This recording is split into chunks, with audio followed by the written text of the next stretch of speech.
సూరజ్‌ని follow అవుతూ వెళ్ళి, సూరజ్ గురించి గుండె పగిలే నిజాన్ని తెలుసుకున్న పారిజాతం, సూరజ్ గురించి ముందుగా పారిజాతమే నిజం తెలుసుకోబోతుందా? అసలు ఇదంతా ఎలా జరగబోతుందనేది ఈ వీడియోలో తెలుసుకుందాం. వీడియో నచ్చితే తప్పకుండా లైక్ చేయండి. మాలిని ఇచ్చిన ఫ్రూట్స్, చెక్కు అన్నీ కూడా తీసుకొని కార్తీక్, సూరజ్‌తో సహా శివనారాయణ దక్షిణామూర్తి ఇంటికైతే వెళ్తాడు.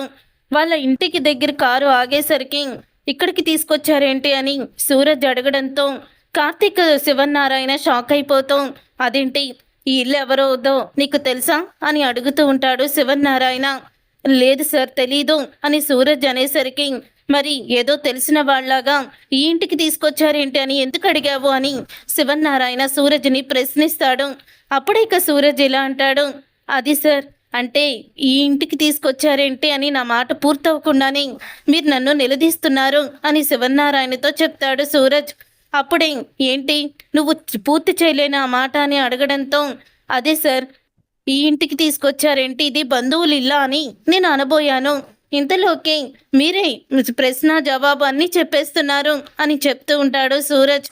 ఈ ఇంట్లో ఇద్దరు ముఖ్యమైన వ్యక్తులు ఉన్నారు, వాళ్ళని కలవడానికి వచ్చాను అని శివనారాయణ పదరా లోపలికి అని అంటూ ఉంటాడు. అప్పుడే దక్షిణామూర్తి మాలిని అంటూ గట్టిగా అరుస్తాడు శివనారాయణ. ఇక దక్షిణామూర్తి బయటికి వస్తాడు. ఏంటి శివనారాయణ అనుకోని అర్జులా వచ్చావు, రా కూర్చో అని అంటూ ఉంటాడు దక్షిణామూర్తి. నీ మర్యాదల కోసం నేనేమీ రాలేదు, అయినా నువ్వు వెనుకుండి నీ కోడల చేత ఎన్ని రాయబారాలు నడిపిస్తావో, అసలు బుద్ధున్నా నన్ను నేరుగా ఢీకొట్టలేక, నన్ను ఏమీ చెయ్యలేక ఇలాగ నా వాళ్ళని అడ్డం పెట్టుకొని నా మీద కక్ష తీర్చుకోవాలనుకుంటున్నావు కదా నువ్వు అని అంటూ ఉంటాడు శివనారాయణ. ఇక ఆ మాట అనగానే అప్పుడే ఇక దక్షిణామూర్తి నేనేమి అలాంటి వాణ్ణి కాదు అని చెప్తూ ఉంటాడు. నేను నేరుగా ఢీ కొట్టాలంటే నాకు ఆ సత్తా లేదనుకుంటున్నావా ఏంటి అని దక్షిణామూర్తి అనడంతో అప్పుడు ఇక మరి వీటిని ఏమంటారు అని చెప్పి ఫ్రూట్స్ని, ఆ చెక్ని చూపిస్తాడు. నువ్వు తీసుకువచ్చి నన్ను అడుగుతావేంటి అని అంటూ ఉంటాడు దక్షిణామూర్తి. నీ కోడల్ని పిలు, ఇవి ఎవరు తీసుకొచ్చారో ఎవరికి ఇచ్చారో మొత్తం నీకు క్లియర్గా చెప్తుంది. మీ కోడలు నీకు తెలియకుండానే నీ వెనకాల చాలా చేస్తుంది. అంతా అయిపోయాక క్షమించండి మావయ్య గారు, మీకు చెప్పాలనుకున్నాను, మళ్ళీ మీరు అంటూ ఏదేదో సోది చెప్తుంది తప్ప నీకు మాత్రం ముందు చెప్పి ఏది కూడా చేయదు. పిలు నీ కోడల్ని అని అంటూ ఉంటాడు. అప్పుడే ఇక మాలిని వస్తుంది. మాలిని వచ్చిన తర్వాత అప్పుడే శివనారాయణ అంటూ ఉంటాడు, నా కూతురు దగ్గరికి వెళ్ళి నా కూతురు పరిస్థితిని చూసి ఇది ఇల్లేనా, మీ నాన్న దేవుడు అంటున్నావి, మీ నాన్న గెలిచినందుకు నువ్వు గొప్పగా ఫీల్ అవుతున్నావి, మీ నాన్న నీకు నీ కొడుక్కి పరిస్థితి తీసుకొచ్చాడు, నీ భర్తని నిన్ను విడదీశాడు అంటూ ఏవేవో అన్నావంట కదా, ఇప్పుడు మాట్లాడు అని అంటూ ఉంటాడు శివనారాయణ. అప్పుడు ఇక దక్షిణామూర్తి ఏంటమ్మా ఇదంతా, నువ్వు కాంచన వాళ్ళ ఇంటికి వెళ్ళావా అని అడుగుతూ ఉంటే వెళ్ళాను మావయ్య గారు అని అంటూ ఉంటుంది మాలిని. ఎందుకు వెళ్ళావో, ఎవరు వెళ్ళమని చెప్పారు, వెళ్ళేటప్పుడు నాకొక్క ముక్క కూడా చెప్పాలని నీకు అర్థం కాలేదా అని అడుగుతూ ఉంటాడు దక్షిణామూర్తి.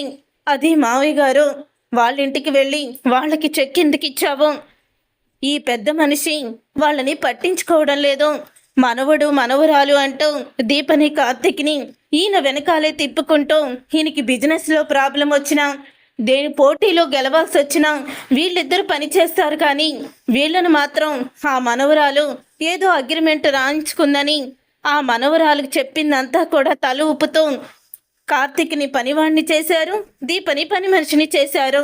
ఇంత దుర్మార్గంగా అయిన వాళ్ళ గురించే ఈ శివనారాయణ ఆలోచిస్తున్నాడని వాళ్ళ కూతురికి చెప్పడానికి వెళ్ళాను అని మాలిని అయితే అంటుంది.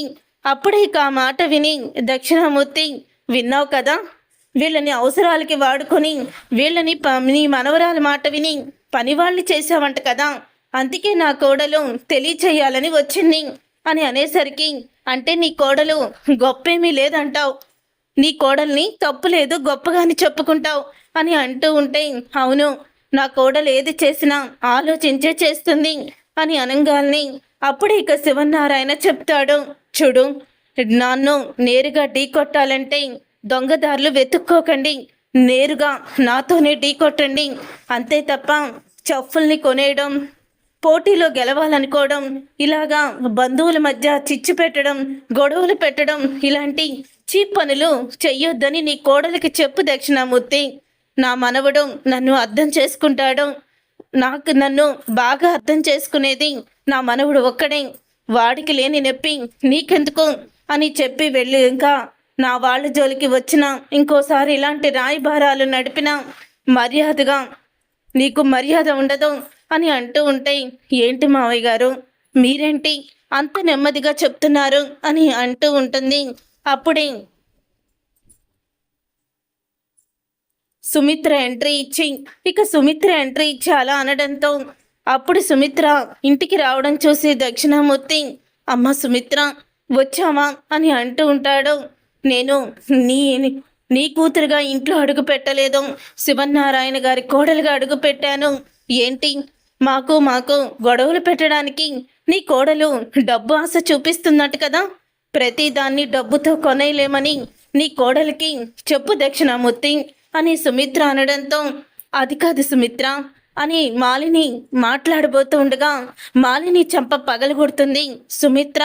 మాలిని చెంప పగలగొట్టి సుమిత్ర ఇలా అంటూ ఉంటుంది, ఇంకొకసారి నువ్వు మెత్తగా మాట్లాడి తడిగుట్టతో గొంతుకు కొయ్యాలని చూసావనుకో మర్యాదగా ఉండదు. ఇప్పటి వరకు ఓర్చుకున్నాను, సహించాను, ఇక ఓర్చుకునే ప్రసక్తే లేదు అని అంటూ ఉంటుంది. అప్పుడు ఇంకా సుమిత్ర, పదండి మావయ్య గారు, నా కుటుంబం జోలికి వస్తే మర్యాదగా ఉండదు అని చెప్పి ఇక వార్నింగ్ ఇచ్చి వెళ్ళిపోతారు. అప్పుడే అది విని దక్షిణామూర్తి, ఎందుకమ్మా ఇలా చేశావు అని మాలినినే అంటాడు.